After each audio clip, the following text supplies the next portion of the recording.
मैं संजीव गंगवार आपका हार्दिक अभिनंदन करता हूं। नमस्कार दोस्तों।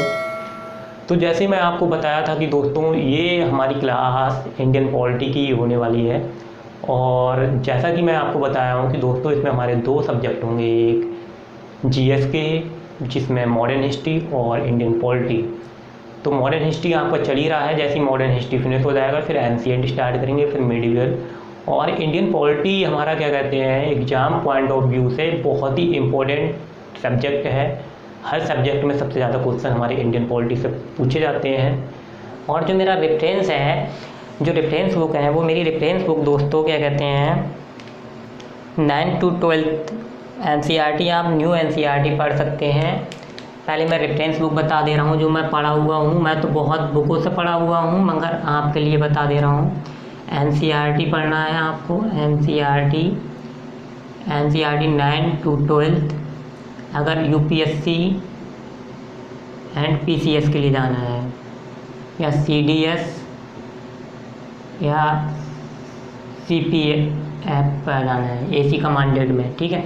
और वनडे एग्ज़ाम के लिए जो मैं पढ़ा रहा हूँ इनफ है। और रेफरेंस बुक आपके लिए कौन सी पढ़नी है, रेफरेंस में लक्ष्मीकांत, वाजपेयी। और इसकी जो लैंग्वेज होती है थोड़ी टफ होती है, इसको इजी करने के लिए आपको बुक पढ़नी पड़ेगी सुभाष कश्यप की। सुभाष कश्यप हिंदी में भी आती है और इंग्लिश में भी आती है। इसके 2 वॉल्यूम होते हैं, ठीक है। आपको यहाँ मुश्किल है, आप ऑनलाइन इसको मंगा सकते हैं, दिल्ली से मंगा सकते हैं, ठीक है। ये ओल्ड एनसीईआरटी मिल जाएगी, लक्ष्मीकांत वाजपेयी मिल जाएगी, ठीक है। पहले आप ये पढ़िए, फिर इसके बाद ये पढ़िए, फिर बहुत अच्छे से समझ में आएगी। अगर आप ये कुछ नहीं पढ़ना चाहते हैं, जो मैं पढ़ा दे रहा हूँ, जो क्लास हो जाएगी वो आपको बहुत अच्छे से समझ में आ जाएगी, लक्ष्मीकांत वाजपेयी, क्योंकि इन्हीं का मैं निचोड़ निकाला हूँ। और क्या कहते हैं, जो इम्पोर्टेंट पॉइंट हैं वो सब कुछ निकले हुए हैं। आपके एग्ज़ाम से कोई भी क्वेश्चन नहीं बचेगा। जैसी क्लास हमारी ख़त्म हो जाती है, फिनिश हो जाती है, तो आप प्रीवियस ईयर के पेपर उठा के देख सकते हैं। तो जिसमें क्या कहते हैं हमारा स्टार्ट होता है इंडियन पॉलिटी। इंडियन पॉलिटी क्या होता है वो हम आपको बता दे रहे हैं। इंडियन पॉलिटी होता है भारतीय राज्य व्यवस्था। क्या होता है, भारतीय राज्य व्यवस्था।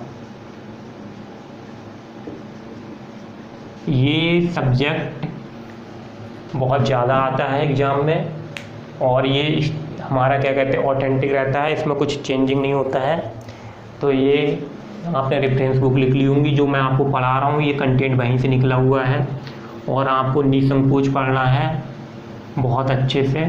जो पॉलिटी है, आप कहेंगे हाँ कुछ है पॉलिटी में। तो ये पॉलिटी की हमारी उत्पत्ति कैसे हुई, तो उत्पत्ति या इसका जन्म मैं बताया था। इसके लिए जो मेरे ऑफलाइन स्टूडेंट हैं उनको बहुत अच्छे से आता होगा, क्योंकि मैं उनके लिए सब्जेक्ट करवा दिया हूँ कंप्लीट। तो जो हमारी हिस्ट्री होती है, जो हिस्ट्री में एक हमारा पार्ट है मॉडर्न हिस्ट्री, जो इम्पोर्टेंट बता रहा हूँ, मॉडर्न हिस्ट्री से ही क्या कहते हैं हमारा ये जो उत्पत्ति होती है, जो जन्म होता है भारतीय राज्य व्यवस्था का, वो वहीं से निकलती है। तो आपको क्या कहते हैं थोड़ा सा मैं हिस्ट्री में ले जाऊँगा, 2-3 क्लास है। तो उत्पत्ति कैसे होती है, उत्पत्ति को बोले हम, जो इसका जनरेट होती है तो वो इस प्रकार से होती है। उत्पत्ति इसकी हमारा है कॉन्स्टिट्यूशनल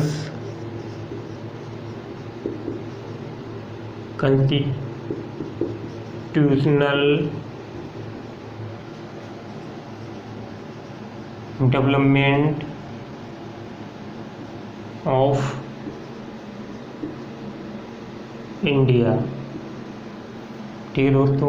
कॉन्स्टिट्यूशन से डेवलपमेंट ऑफ इंडिया, भारत का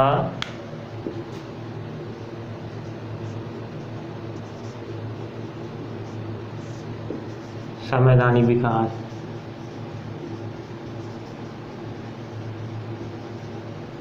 भारत का संवैधानिक विकास कैसे हुआ। तो जो कॉन्स्टिट्यूशंस है, इसे हम बाइबल बोलते हैं। जो भी हमारा होता है ये कानून का सर्वोपरि होता है, इससे सब क्या कहते हैं टरे होते हैं। तो इसे क्या कहते हैं हम कैसे बनाया, ये हमारा कैसे विकसित हुआ, ये सब हम पढ़ेंगे।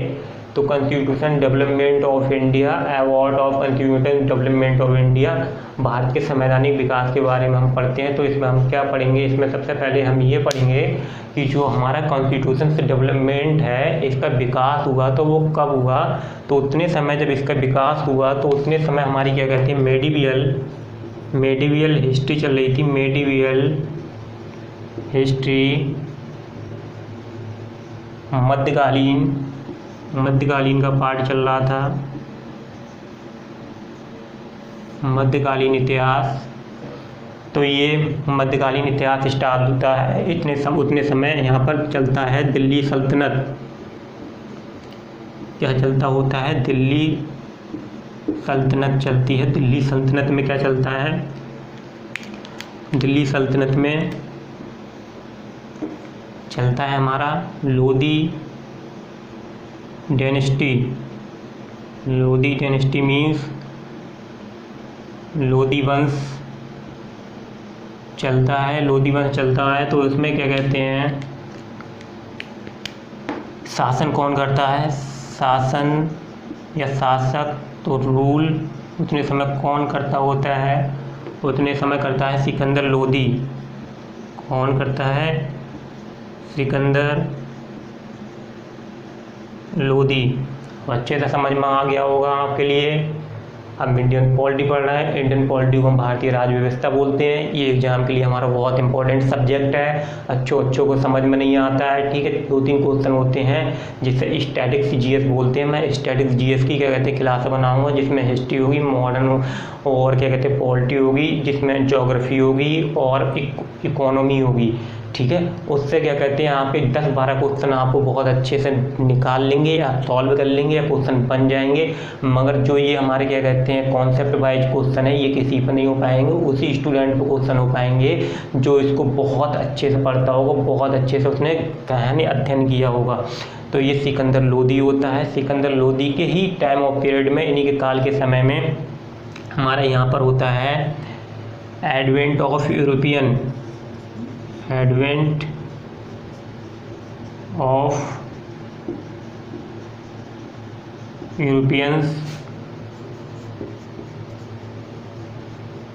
यूरोपियों का आगमन। तो यूरोपियों का आगमन होता है दोस्तों। तो यूरोपियों का आगमन सर्वप्रथम क्या कहते हैं, यूरोप से कौन आता है, तो सर्वप्रथम यूरोप से पुर्तगाली आते हैं। तो पुर्तगाली कौन सी कंट्री से होते हैं, पुर्तगाली हमारे पुर्तगाल से आते हैं। तो पुर्तगीज या पुर्तगाली, इनकी कैपिटल क्या होती है,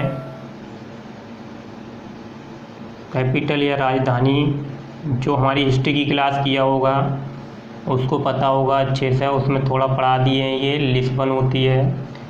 तो लिस्बन से कौन आया समुद्री मार्ग की खोज करते हुए, समुद्री मार्ग की खोज किसने की। तो इसी प्रकार से ये सब आपको क्या कहते हैं अपने पैराग्राफ में पॉइंट बना कर लिख लेना है। अपने आप से आप नोट्स बना सकते हैं जैसा आप चाहें वैसा। और ये मैं आपको डायग्राम से पढ़ा रहा हूँ, क्योंकि अगर नोट्स बनवाऊँगा तो इसमें बहुत लंबी क्लास हो जाएंगी।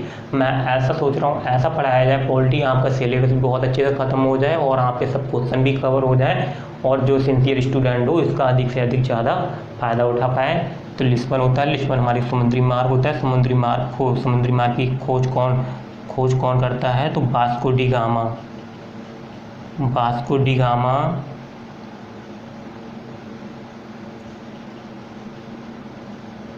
वास्को डी गामा किसकी खोज करता है, भारत की करता है। अभी इसमें ज़्यादा डिटेल में नहीं बताना है, बस इतना ही बताना है। तो ये 1498 में पहुंचता है, ठीक है। 1498 में पहुंचता है। फिर इसके बाद इसको रब कर देते हैं, क्योंकि इधर उधर लिखना ठीक नहीं है, पता चलता है कि आपको दिखता ही नहीं है। फिर इसके बाद हमारे अंग्रेज आते हैं। अंग्रेज कौन आता है, अंग्रेज ब्रिटिश से। तो अंग्रेज कहाँ से आते हैं, ब्रिटेन से आते हैं। ब्रिटेन की राजधानी क्या है? लंदन है। ब्रिटेन की राजधानी क्या है? लंदन। ब्रिटेन को ग्रेट ब्रिटेन भी बोलते हैं। तो हम क्या पढ़ना है? Constitution development of India. तो ये देखो हमारी 2-3 क्लास में फिनिश हो जाएगा, फिर उसके बाद हमारा संविधान बिल्कुल तैयार हो जाएगा और फिर हम पढ़ते चले जाएंगे। तो फिर राज व्यवस्था चला गया, राज व्यवस्था, ठीक है। तो सर्वप्रथम अंग्रेज कौन आता है? सर्वप्रथम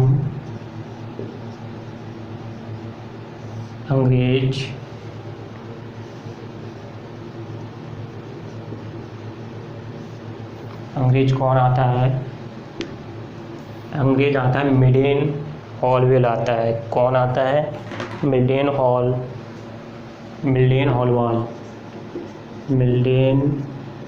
हॉल कब आता है? 1599 में आता है। 1599 में आता है, जिसका नाम होता है जॉन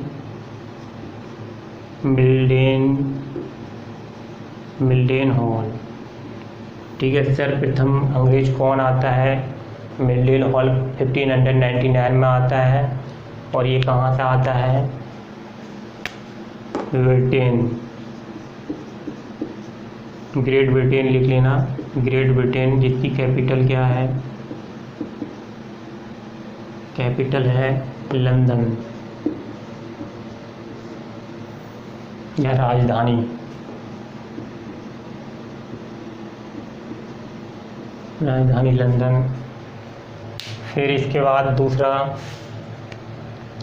जब ये आता है तो उतने समय कौन सी डिनेस्टी चलती होती है? तो उतने समय चलती होती है मुगल डिनेस्टी। क्या चलती है? मुगल वंश चलता होता है, मुगल वंश। और मुगल वंश में कौन शासन करता है? रूल या शासन करता है अकबर, ठीक है। अकबर करता होता है। तो अकबर के दरबार में सर्वप्रथम जाने वाला अंग्रेज कौन होता है? अकबर के दरबार में सर्वप्रथम जाने वाला कौन अंग्रेज होता है? तो अकबर के दरबार में सर्वप्रथम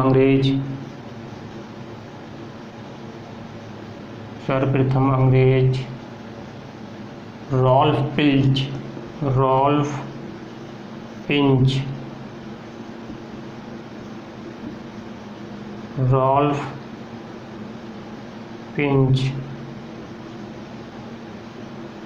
ये आता है सर्वप्रथम, ठीक है।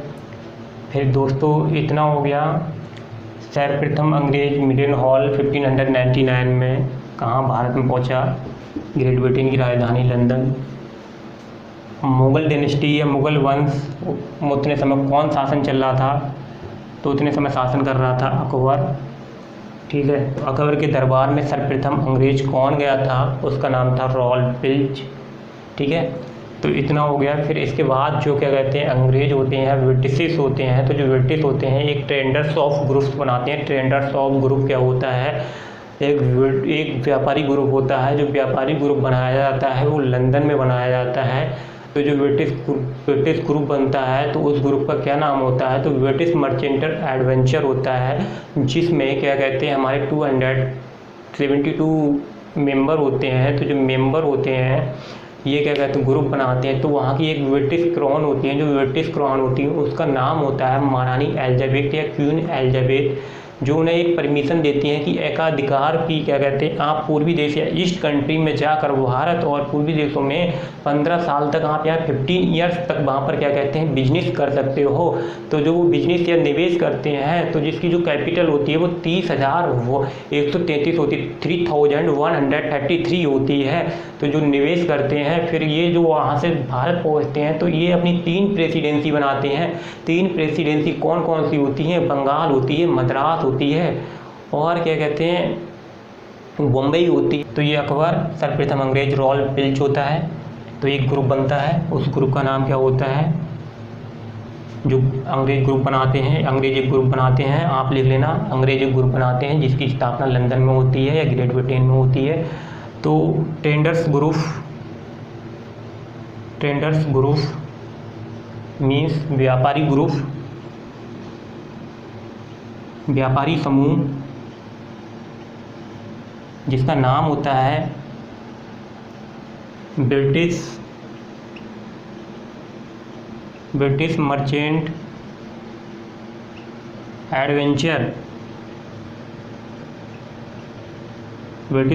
एडवेंचर, हिंदी में भी यही बोलते हैं, या साहसिक व्यापारी ग्रुप, ब्रिटिश मर्चेंट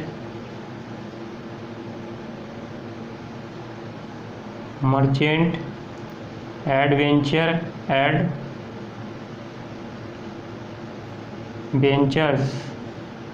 समूह। तो ये बनाया जाता है जिसमें क्या कहते हैं, कितने मेंबर होते हैं, इसमें मेंबर होते हैं 217। कितने मेंबर होते हैं, मेंबर या सदस्य, इसमें सदस्य होते हैं 217। पूछ लिया जाए जो ब्रिटिश मर्चेंट एडवेंचर बना था ग्रुप या समूह, तो उसमें कितने सदस्य थे, उसमें 217 सदस्य थे या 217 सदस्य या मेंबर थे। तो इसको जो परमिशन देता है, जो इसके लिए परमिशन ग्रुपों को देता है पूर्वी देशों में व्यापार करने के लिए, तो जो परमिशन या स्वीकृति देती हैं क्वीन एलिजाबेथ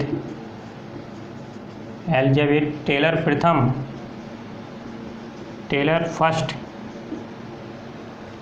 महारानी एलिजाबेथ, कौन, महारानी एलिजाबेथ टेलर प्रथम, महारानी एलिजाबेथ टेलर प्रथम इन्हें स्वीकृति देती हैं, स्वीकृति या परमिशन क्या देती हैं कि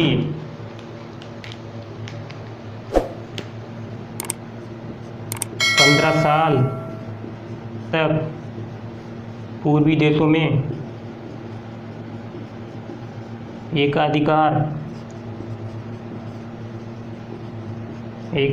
व्यापार कर सकते हो। एकाधिकार का मतलब होता है यूनियन, वो क्या नाम था, मोनोपोली, जिसमें क्या कहते हैं किसी और का अधिकार ना हो, सिर्फ एक का अधिकार हमारी क्या कहते हैं पूरी, मतलब क्या कहते हैं जज्बा चले, जो हम चाहें वो हो। तो इस प्रकार से एकाधिकार करने के लिए बोला गया। फिर महारानी एलिजाबेथ दे देती हैं। तो ये जो परमिशन देती हैं वो कब देती हैं, 31 दिसंबर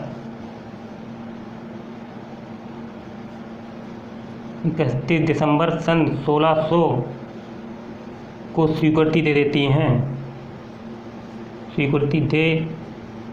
देती हैं। कब देती हैं, 31 दिसंबर सन 1600 को। फिर इसके लिए क्या कहते हैं, रद्द कर देते हैं। एक बार बता दे रहे हैं फिर, सर्वप्रथम अंग्रेज कौन आता है, मिडन हॉल 1599 में, ग्रेट ब्रिटेन की राजधानी लंदन।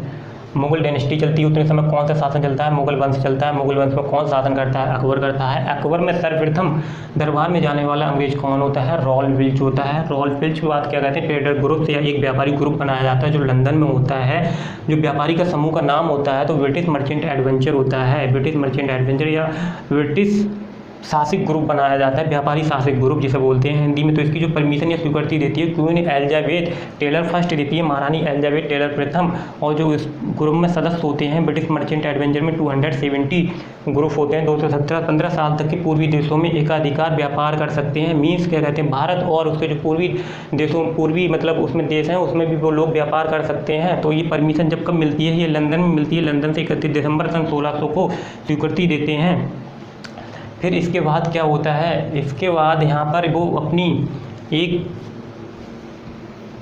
कैपिटल लगाते हैं। तो जो वो कैपिटल बनाते हैं उस कंपनी में, ब्रिटिश ईस्ट इंडिया कंपनी की स्थापना हो जाती है सन 1600 में। तो वो कहाँ पर होती है? तो वो स्थापना होती है लंदन में या ग्रेट ब्रिटेन में हो जाती है। पूछ लिया जाए जो ब्रिटिश मर्चेंट एडवेंचर ग्रुप है वो कहाँ पर बनाया गया था? ब्रिटिश मर्चेंट एडवेंचर ग्रुप आपका लंदन में बनाया गया था। फिर आपसे पूछ लिया जाएगा जो British east India company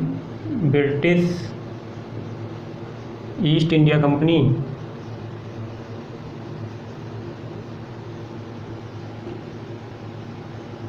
company पर कितनी कैपिटल बोले तो निवेश कितना किया गया? 30,133 पॉन्ड्स। जो वो करते थे तो वो पॉन्ड में करते थे। यहाँ पर रुपए, जो हमारी करेंसी है वो रुपए में होती है, यहाँ पर इनकी क्या होती है? पॉन्ड में। तो ये जो कलेक्शन किया गया था, कलेक्शन मीन्स इकट्ठा 217 सदस्यों से किया गया था, 217 सदस्यों से किया गया था। ये बहुत इम्पोर्टेंट है क्योंकि ये आपको बुकों में बहुत कम मिलेगा। अगर आप इस प्रकार से NCERT सुभाष कश्यप, लक्ष्मीकांत वाजपेयी पढ़ते हैं तभी इसका आप निचोड़ निकाल पाएंगे। अगर मान लो आप छोटी मोटी बुक पढ़ते हैं तो आप इसको कभी तक पहुंच नहीं पाएंगे और आप कभी पॉलिटी नहीं समझ पाएंगे। इसके लिए आपके पास बहुत ज़्यादा टाइम होना चाहिए अपने आप से पढ़ने के लिए। और इसे एक वकीलों की लैंग्वेज बोला जाता है क्योंकि इसमें ज़्यादा जो हमारे एडवोकेट होते हैं उनकी लैंग्वेज को यूज किया गया है। तो इसलिए ये बहुत टफ बनाई गई है, इसलिए टफ नहीं बनाई गई, ये बहुत टफ हो गई है। जिसमें क्या कहते हैं, एक डॉक्टर सुभाष कश्यप थे, उन्होंने इसकी लैंग्वेज को वहाँ पर सिंपल कर दिया है। तो जो डॉक्टर सुभाष कश्यप है उसमें भी आपको पढ़ने में दिक्कत आएगी। अच्छी खासी बुकें हैं, तो जितना मैं पढ़ा रहा हूँ वनडे एग्जाम या PCS तक के लिए बहुत इनफ है। और अगर आप UPSC में जाना चाहते हैं तो थोड़ा सा लेवल आपको अपना बढ़ाना पड़ेगा और अच्छे खासे क्वेश्चन आप सॉल्व कर लोगे। तो 217 सदस्यों का क्या कहते हैं कलेक्शन किया गया था। ब्रिटिश ईस्ट इंडिया कंपनी की स्थापना हो गई, कहाँ हुई थी? वहीं पर होकर हुई थी, कहाँ पर? लंदन में। फिर इसके बाद इन्होंने भारत में अपनी 3 प्रेसिडेंसी बनाई थी। 3 प्रेसिडेंसी बनाई थी जो इस प्रकार हैं,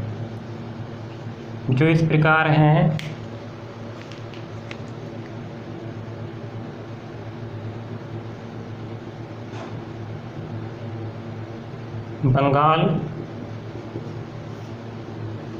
बंगाल, बॉम्बे, ये सब मुंबई बोलते हैं, और मद्रास।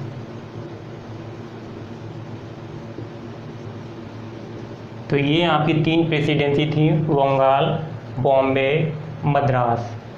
तो इतना क्या कहते हैं आपको समझ में आ रहा है। फिर इन 3 प्रेसिडेंसी के क्या कहते हैं हमारे गवर्नर बने थे। 3 प्रेसिडेंसी के जो गवर्नर बने थे, गवर्नर हुआ करते थे 3 प्रेसिडेंसी के।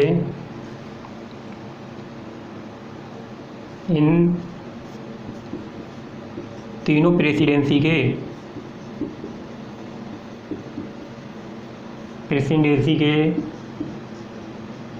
गवर्नर हुआ करते थे। ठीक है, तो एक होता था गवर्नर, जो जैसे यूपी में है, थोड़ा सा समझ लीजिए। जैसे यूपी में है एक चीफ मिनिस्टर, दूसरे हैं डिप्टी। तो जो डिप्टी हैं यहाँ पर 2 होते हैं जिसे उप मुख्यमंत्री बोलते हैं। तो इसी प्रकार से हमारे यहाँ पर एक गवर्नर था, एक कौन था? गवर्नर था, और दूसरा कौन सा था? दूसरा था डिप्टी गवर्नर।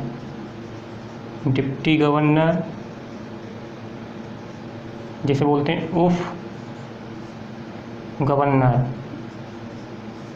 ठीक है, इस प्रकार से ये थे। फिर इसमें हमारे क्या कहते हैं मेंबर थे, इनके मेंबर बना दिए गए थे कि जो मेंबर होंगे या जो सदस्य होंगे वो इस प्रकार से कार्य करेंगे।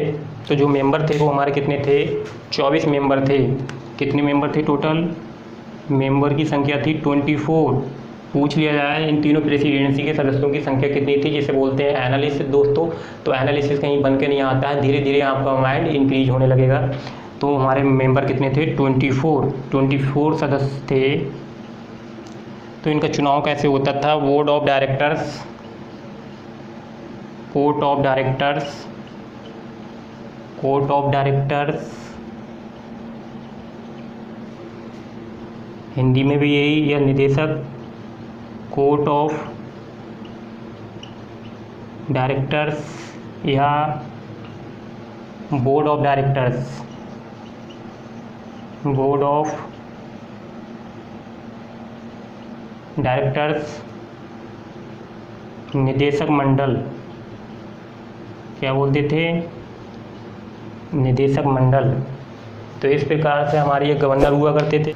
तो इतना हम यहाँ तक पहुँचे, जिसमें क्या कहते हैं हमारी जो प्रेसिडेंसी होती थी वो कितनी हुआ करती थी, उतने टाइम हमारी 3 प्रेसिडेंसी हुआ करती थी, बंगाल, बॉम्बे, मद्रास। इनमें एक गवर्नर होता था, एक डिप्टी गवर्नर होता था। डिप्टी गवर्नर को क्या कहते हैं, उप गवर्नर, जो अगर ये नहीं है तो इसके प्रेजेंट में ये काम करेंगे।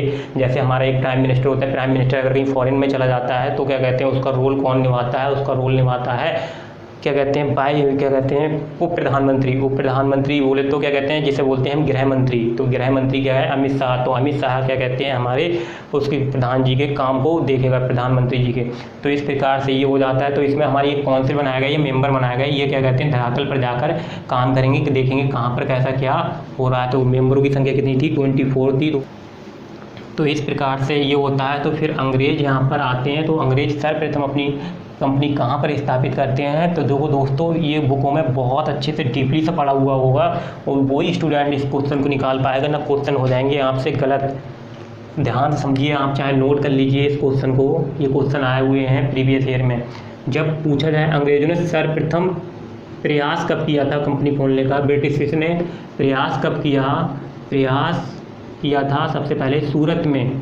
मगर बोले सबसे पहले कंपनी कहाँ उन्होंने स्थापित की या सबसे पहले कहाँ खोली, तो मसूलीपट्टनम में, मसूलीपट्टनम में खोली। फिर उन्होंने 1612 में मसूलीपट्टनम में खोली और 1613 में फिर ये क्या कहते हैं सूरत में कंपनी खोलते हैं। पहला प्रयास किया था इन्होंने कंपनी खोलने का, मगर कंपनी नहीं खोले। कंपनी कहाँ खोली, मसूलीपट्टनम में। अगर मसूलीपट्टनम ना दिया हुआ होगा, सूरत दिया हुआ हो तो सूरत आंसर लगाना है, मगर खोलने का प्रयास बोले तो दोनों दिए हुए हैं तो उनमें सूरत लगाना है। ठीक है। तो इसी प्रकार से ये जब मॉडर्न हिस्ट्री पढ़ाऊंगा तो वहाँ पर आपको बहुत अच्छे से समझाऊंगा। क्वेश्चन कहीं से भी आए, क्वेश्चन आपसे बचने वाला नहीं है दोस्तों। फिर ये हमारा क्या कहते हैं अंग्रेजों ने यही पॉइंट है, तो इसीलिए मैं ये आपको समझा दिया, क्योंकि यहाँ पे डॉट मैं क्लियर कर दिया। तो सर्वप्रथम अंग्रेज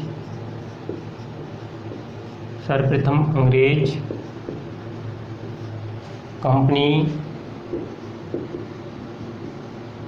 सन 1613 में कहाँ स्थापित करते हैं, सूरत में। फिर ये बहुत होशियार होते हैं, ये देखते हैं कि सबसे संपन्न राज्य कौन है, जहाँ से हमें क्या कहते हैं टैक्स, एक्सपोर्ट, इंपोर्ट और हमें अधिक से अधिक प्रॉफिट हो। तो वो हमारे भारत का सबसे संपन्न राज्य हमारा बंगाल बोला जाता था। सबसे धनी, सबसे रिच, सबसे अमीर कौन सा हमारा राज्य था, वो था बंगाल उतने टाइम। तो वो बंगाल राज्य था। तो इनकी नज़र कहाँ पहुँची, सबसे पहले बंगाल पर आए। तो ये सूरत पे थे, मगर इन्होंने क्या कहते हैं बंगाल पर अपना डोरा डालना स्टार्ट कर दिया। जिस प्रकार से नायक नायिका पर डोरा डालना स्टार्ट कर देता है, इसी प्रकार से ये अंग्रेज थे। इन्होंने देखा कि कौन से संपन्न राज्य हैं। संपन्न राज्य नहीं बोला जाता था, उतने समय बोला जाता था प्रोविनेंस या सूबा या प्रांत। ये सब हमारे क्या कहते हैं एक ही वर्ड है, आपको कंफ्यूज नहीं होना है। जहाँ भी सूबा बोला जाए, जहाँ भी क्या कहते हैं प्रांत बोला जाए, जहाँ पर भी प्रोविनेंस बोला जाए, तो वो सब हमारा एक ही वर्ड होता है, जो आज क्या कहते हैं हम प्रेजेंट टाइम में राज्य के नाम से या स्टेट के नाम से जानते हैं। तो आपको अच्छे से समझ में आ गया होगा कि मैं क्या कहना चाह रहा हूँ। तो मैं यही कहना चाह रहा हूँ, जिसमें क्या कहते हैं जो संपन्न राज्य था वो हमारा क्या कहते हैं बंगाल था। जैसा कि आपको पता है कि भारत को सोने की चिड़िया बोला जाता है। अगर भारत को सोने की चिड़िया में बोले तो उसमें राज्यों में बोला जाए, तो राज्यों में उतने समय हमारे लिए बंगाल को बोला जाता था। तो बंगाल के बारे में थोड़ा सा जान लेते हैं हम।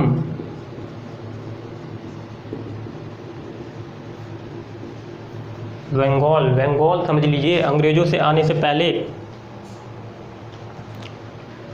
अंग्रेजों या ब्रिटिश या अंग्रेजों अंग्रेजों से पहले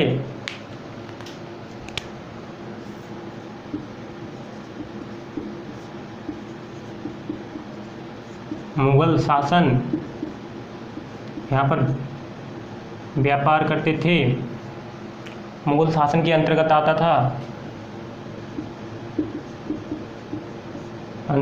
था क्या, बंगाल। इसका हेड बना दिया था किसके लिए, इसका हेड बनाया था किसने, हेड को बोलते हैं सूबेदार।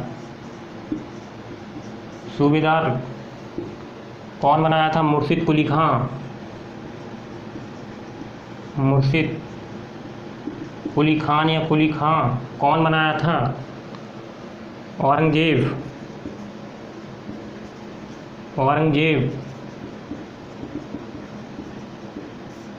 बनाया था। कब, सन 1700 ईस्वी में इसे सूबेदार बना दिया था। लेकिन 1700 में बना दिया था,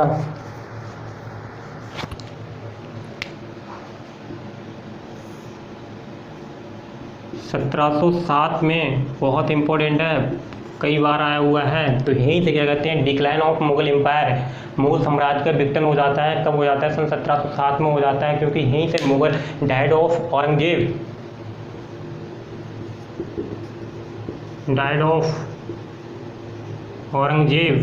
औरंगजेब की मृत्यु हो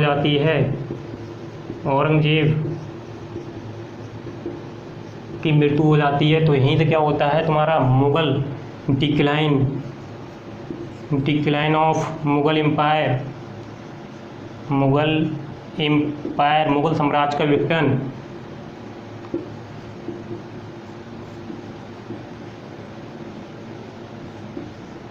मुगल साम्राज्य का विघटन हो जाता है आपका। यहाँ से मुगल साम्राज्य का विघटन होती है, जैसे क्या कहते हैं, एक ताश की गड्डी होती है जो कार्ड बोलते हैं, जिसमें 52 पत्ते होते हैं, परमुटेशन एंड कॉम्बिनेशन क्या कहते हैं, क्रमचय संचय में मैथ में आपने पढ़ा होगा। तो एक कार्ड ताश की गड्डी को फैला देते हैं, उसी प्रकार से वो गड्डी नहीं कहलाती, वो पत्ते कहलाते हैं। तो यहीं से क्या कहते हैं, मुगल साम्राज्य का विघटन हो जाता है। और जो प्रोविनेंस होते हैं, जो सूबा होते हैं, वो क्या कहते हैं, बिखर जाते हैं। मगर जैसे ही क्या कहते हैं, एक पॉइंट यहाँ पर थोड़ा सा रह जा रहा है, जब जैसे ही औरंगजेब यहाँ का क्या कहते हैं, मुगल साम्राज्य का मुगल शासक का शासक बनता है, तो वहाँ पर क्या कहते हैं, उससे पहले ये यहाँ पर लिख देते हैं, औरंगजेब से पहले 19 सूबा या प्रोविनेंस या प्रांत हुआ करते थे। बाद में क्या होता है, बाद में ये 2 बढ़ा देता है, 2 इंक्रीज कर देता है या बढ़ा देता है। तो टोटल सूबा कितने हो जाते हैं, टोटल सूबा या प्रोविनेंस 21 हो जाते हैं औरंगजेब के टाइम में। तो दोस्तों ये क्लास को यहीं रोका जाता है। फिर इसके आगे हम क्या कहते हैं, सेकंड लेक्चर में पढ़ेंगे। सेकंड लेक्चर में हम ये पढ़ेंगे कि क्या कहते हैं, कैसे ये सूबा बने, और सूबों में क्या कहते हैं, जो हमारे मुर्शिद कुली खां थे, मुर्शिद कुली खां अपने आप में पहले ये क्या कहते हैं, यहाँ के सूबेदार थे, और फिर ये क्या कहते हैं, बाद में सन 1713 से 1727 तक ये बंगाल के नवाब बन जाते हैं। फिर इनका बेटा होता है सुजाउद्दीन क्या कहते हैं, नवाब बनता है। और सुजाउद्दीन ही क्या कहते हैं, सबसे बड़ी गलती कर देता है, और ये क्या कहते हैं, बिहार के हेड या बिहार के सूबेदार अलीवर्दी खां को बना देता है। ये 1739 में इसकी मृत्यु हो जाती है, और 1739 में इनका बेटा होता है सरफराज खान। जैसे ही क्या कहते हैं, बंगाल का नवाब बनता है, तो अलीवर्दी खां को ये रास नहीं आता है। अलीवर्दी खां सोचता है कि ये बहुत ही कमज़ोर है, और अलीवर्दी खां इन पर अटैक कर देता है। तो सन 1740 में एक युद्ध होता है जिसे बोलते हैं घेरिया का युद्ध या बैटल ऑफ घेरिया। तो बैटल ऑफ घेरिया किसके बीच में हुआ था, तो बैटल ऑफ घेरिया हमारे क्या कहते हैं, अलीवर्दी खां और सरफराज खान के बीच में हुआ था, तो जिसमें सरफराज खान की मृत्यु हो जाती है। और बैटल ऑफ घेरिया के युद्ध में किसकी जीत होती है, अलीवर्दी खां की जीत होती है। यही एक ऐसा नवाब था कि वो अंग्रेजों के मंसूबों को समझ जाता है, या उनके क्या कहते हैं, चाल को समझ जाता है कि ये यहाँ पर व्यापार करने नहीं आए हैं, ये यहाँ पर अपना कब्जा करने आए हैं। अगर ये क्या कहते हैं, मधुमक्खी के छत्ते जैसे सामान, ये बर्ड क्या कहते हैं, कौन, अलीवर्दी खां बोला था ये मधुमक्खी के छत्ते के समान है। जैसे क्या कहते हैं, ये मधुमक्खी होती है ना, छेड़ा ना जाए तो ये शहद देती हैं, जिसे बोलते हैं हनी। अगर इनको छेड़ा जाता है तो ये क्या कहते हैं, तुम्हारी बॉडी को अगर 50 kg की है तो 100 kg में कर देती है, 1 क्विंटल की बना देती है, लोगों को देखने लायक नहीं बचता है। तो इस प्रकार से वो इनके मंसूबों को समझ गया, वो बहुत अच्छे से शासन करता है। 1556 तक जब उसकी मृत्यु हो जाती है तो उसका एक नाती होता है जिसका नाम होता है सिराजुद्दौला। सिराजुद्दौला क्या करता है, सिराजुद्दौला क्या कहते हैं, सिराजुद्दौला का एक सेनापति होता है जिसका नाम होता है मीर जाफर। मीर जाफर गद्दारी कर देता है, गद्दारी करने के कारण प्लासी का युद्ध होता है, प्लासी में फिर हमारा बक्सर का युद्ध होता है। थोड़ा सा हमें लंबा पढ़ना पड़ेगा। अब आपसे नेक्स्ट वीडियो में मैं यहाँ से 5 क्वेश्चन पुट करूँगा, जैसा कि हमारे हर क्या कहते हैं सब्जेक्ट में 5 क्वेश्चन चलते हैं, जिससे क्या कहते हैं व्यक्ति या पर्सन का माइंड बहुत एक्टिव रहता है दोस्तों। तो यहीं पर मैं क्लास को फिनिश करता हूँ, और इस चैनल को अधिक से अधिक लाइक, सब्सक्राइब, शेयर कीजिए। और दोस्तों आज के लिए धन्यवाद, मिलते हैं आपसे नेक्स्ट क्लास में, धन्यवाद।